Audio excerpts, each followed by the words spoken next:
Forest Rangers, what are your unexplainable and downright creepy stories? Traditionally not a ranger, but my story is the exact reverse of the others here. When I was in the Scouts, or rather the local equivalent, legally adult Scouts had to do the 3 feather challenge. 1 day without food, 1 day without speaking, and 1 day and night alone in the woods with only a knife and a tarp, unseen by any human. After which one has to sneak back to the scout camp unnoticed by the sentries and report to the camp master. It was my 3rd day, so I took off, walked for miles through the woods, and found the most remote spot in the wildest, most overgrown part of the woods. Spent a spooky but uneventful night until almost before dawn, when I decided to go for a morning swim in the lake. Right before taking off to go back, I stripped nude and went towards the lake, but noticed a group of guys fishing, so decided to go back. Suddenly, the ground underneath my feet caved in, and I found myself submerged up to my armpits in the absolute vilest mess I have ever smelled. It was a pit where a poacher dumped the guts and leftovers of illegally hunted deer, and it fermented for weeks. Imagine the scene. A group of anglers hear some ungodly screaming from the direction of the woods, and run there to see if someone needs help. What they see is a teenager-shaped gal covered completely in blood and rotten offal, who is crawling out of a bloody hole in the ground, while shrieking and weeping, then runs at them to get to the lake and wash off. I once asked a park ranger for his strangest story, and he told me this. He worked at this park in the summer, and had for several years. He was driving back, alone, into the park to begin his summer's work, when he heard a male voice say very clearly and loudly, "Welcome back."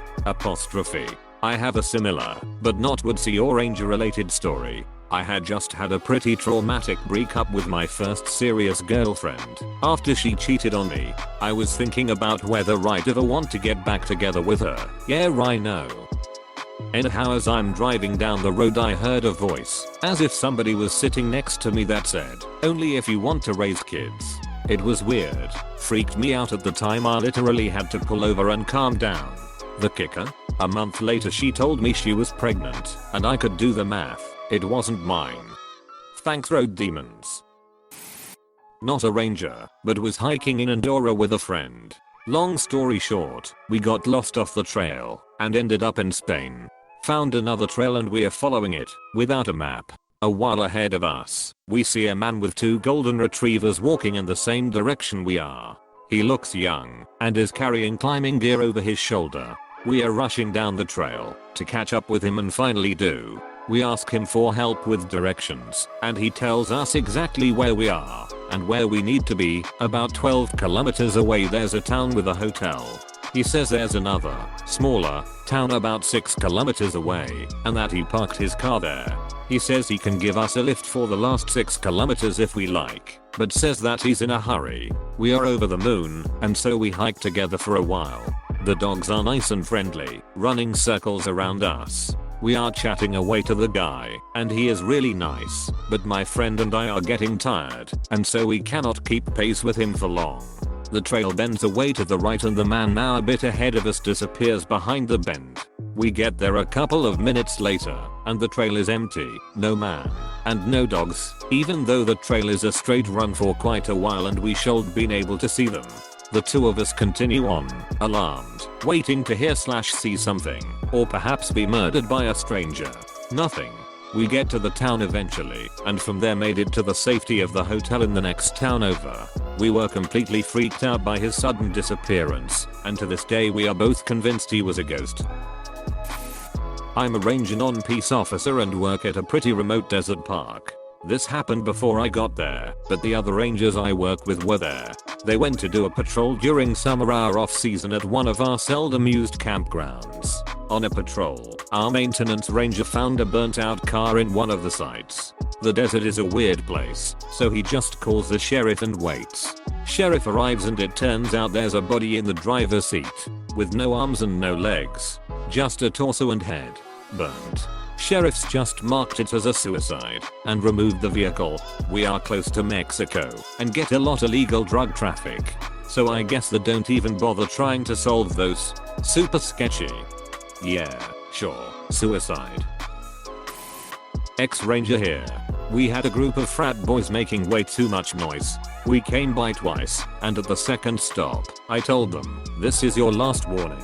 Not only is it rude for other campers to be so loud, it's exceptionally dangerous. Everyone knows that the local mountain lions are attracted to loud noises at night, and these ghost cats, as they are called, can creep right up on you without you hearing or seeing them. Whatever you do, don't leave your tent tonight. If you hear anything, don't make a sound. We went back to the station, grabbed the lion pelt from the interp center and the night vision goggles. Head ranger had to blow what was left of the budget at the end of the previous year. Once they were all in their tents, we crept into the campsite and made fake lion tracks everywhere.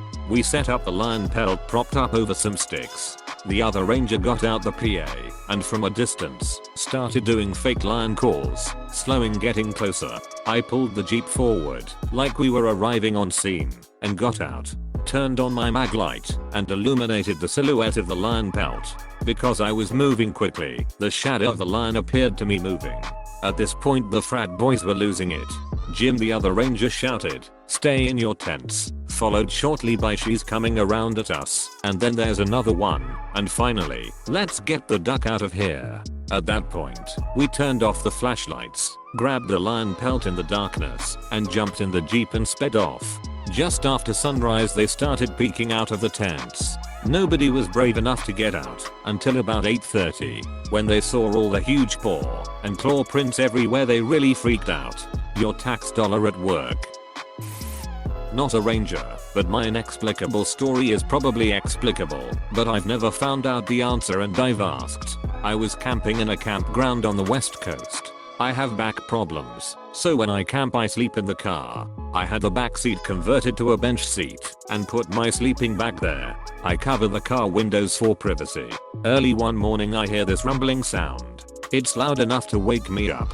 I'm a child of the suburbs, and what it really sounds like is when you push a shopping cart across a really rough parking lot, one with a lot of gravel sticking out of the concrete. Then the car gets bumped hard. The whole car moved. I immediately start unzipping the sleeping bag with the inside zipper, but that's not the quickest process. By the time I get free enough to sit up and look, there's nothing there, but some big animal had walked by, and I love to know what makes a rumbling noise like that. Not a ranger, but I lived on the outskirts of a national park in a cabin.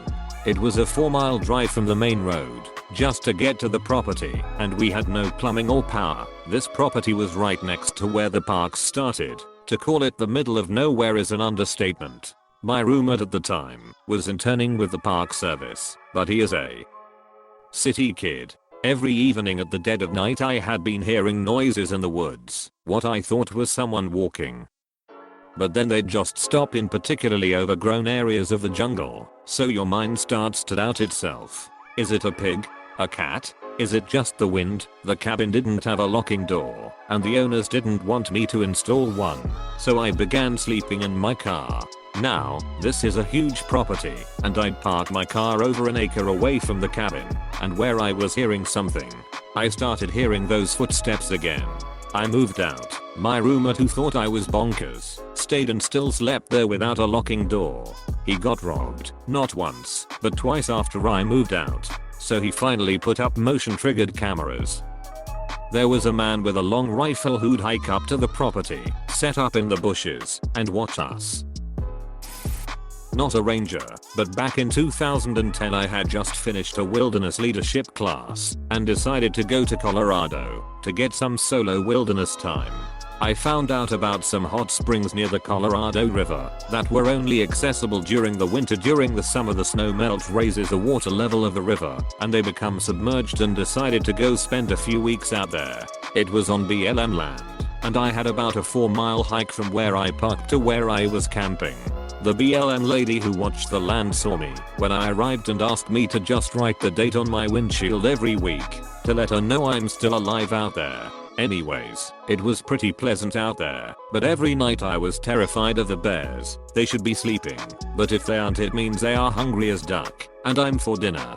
For this reason I decided to set up camp close to a cliff. It was about 40 feet down to the river, and I figured, worst case scenario, I could jump and then get to the hot springs to prevent hypothermia. It's a crazy plan, but once you're out there you realize bear spray is kinda useless inside the tent. So one early morning I hear these loud animal noises outside my tent. They are getting closer and very loud, accompanied by grunting and breathing noises. I was too scared to open my tent. I just froze. And the steps kept getting closer and closer and closer. At this point I could hear it sniffing my tent.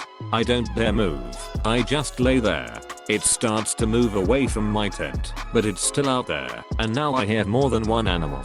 I finally poke my head out, and it's a herd of elk. I swear though, it was probably the most scared I've ever been out camping.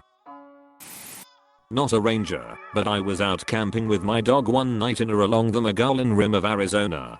It was dark, and we were sitting around the campfire when we hear something behind a bush close to our camp. Instead of my dog barking at it, he begins to whimper. I didn't think nothing of it, and just tended to the fire. After a couple of minutes we were some more noises from a different bush. This time my dog gets up and goes over to the tent and scratches the door because he wants to go in. I toss a couple of rocks in the direction I heard the noise and nothing happened.